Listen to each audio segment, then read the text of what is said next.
বিসমিল্লাহির রহমানির রহিম।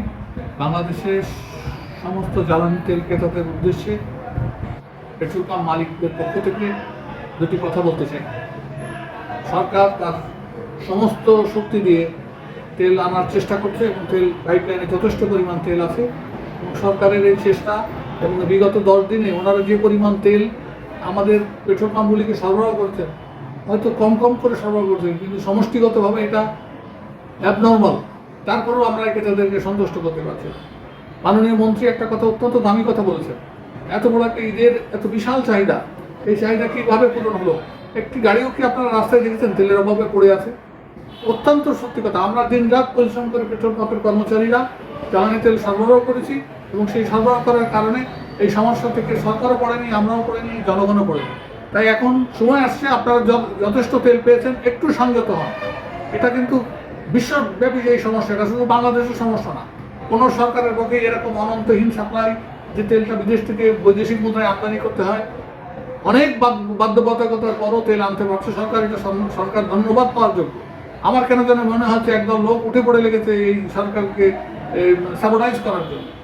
আমি মন্ত্রী মহোদয়কে অনুরোধ করব, আমরা আমাদের পক্ষ থেকে সকল প্রকার সহযোগিতা করতেছি জনগণকে। যে পরিমাণ তেল পাচ্ছি সুষ্ঠুভাবে বন্টনের চেষ্টা করছি। এখন সময় আসছে তেল ক্রেতাদের সংযত হওয়ার। ওনারা যদি সংযত না হন, আমরা এই সমস্যা থেকে পরিত্রাণ পাবো না। অনাকারণে ট্যাঙ্কি ফুল করে তেল নেওয়ার কোনো প্রয়োজন নাই। আপনার 2 লিটার লাগলে 2 লিটার কিনুন। সবাইকে আমরা সহযোগিতা করি, যার যার জায়গা থেকে। সরকারকে সহযোগিতা করি, নিজেকে সহযোগিতা করি, দেশকে সহযোগিতা করি। এটা পুরো রাষ্ট্রের সমস্যা, এটা কোনো ব্যক্তিগত কারো সমস্যা না, এটা বিশ্বব্যাপী তেলের সমস্যা। এটা ভুলে যে পেট্রোল পাম্পে যে হুমড়ি খেয়ে পড়ার কোনো প্রয়োজন নাই। আপনারা আপনাদের নিজ দায়িত্ব থেকে একটু দায়িত্বশীল হন।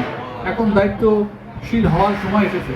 এখন এইভাবে একটা নতুন সরকারকে বিব্রত করার কোনো সুযোগ নাই, আর আমরা সেটা হতেও দেবো না। আমরা চাই সরকার তার হইতে চেষ্টা করুক, আমাদেরকে যে তেল পাচ্ছি আমরা তা সুষ্ঠুভাবে বন্টন করি। কোনো পেট্রোল পাম্প জ্বালানি তেল মজুত করার মিনিমাম সুযোগ নাই। এই অযথা বিড়ম্বনা কথা বলে আপনারা পেট্রোল পাম্প আমাদেরকে বিব্রত করবেন না।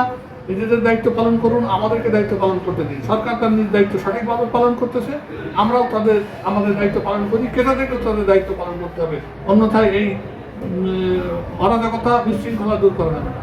পেট্রোল পাম্পের প্রবেশের সাথে সাথে নিজেকে মনে রাখবেন, এটি আপনার সম্পদ, এটা দেশের সম্পদ। পেট্রোল পাম্প মালিক হলো 2 দিনের মালিক। তো আপনাদের এই দেশি সম্পদকে রক্ষা করার দায়িত্ব আপনাদের, সুষ্ঠুভাবে তেল নেওয়ার দায়িত্ব আপনাদের, সরকারকে তথা পুরো দেশকে সহযোগিতা করার দায়িত্ব আমাদের। আমি আবারও অনুরোধ করছি ক্রেতাদেরকে, মিডিয়ার ভাইদেরকে, আপনারা ব্যাপক প্রচারণা চালান, সংযত হতে বলেন ক্রেতাদেরকে, যাতে তারা এসে এই পেট্রোল পাম্পে হুলস্থুল না করে। আর আমার বাইকার ভাইদের অনুরোধ, আল্লাহর রাস্তে আপনারা একটু সংযত হন এবং তেল কেনা যতটুকু আপনাদের প্রয়োজন। আমি বিশ্বাস করি আমাদের এই গণতান্ত্রিক সরকার, তারা সাপ্লাইয়ের যথেষ্ট ব্যবস্থা করবে এবং আমরা সেই তেল আপনাদের পৌঁছে দেব। সংকট বা একেবারে শূন্য হওয়ার মিনিমাম কোনো সুযোগ নাই। এটা বলেই আমি শেষ করছি। আল্লাহ হাফেজ।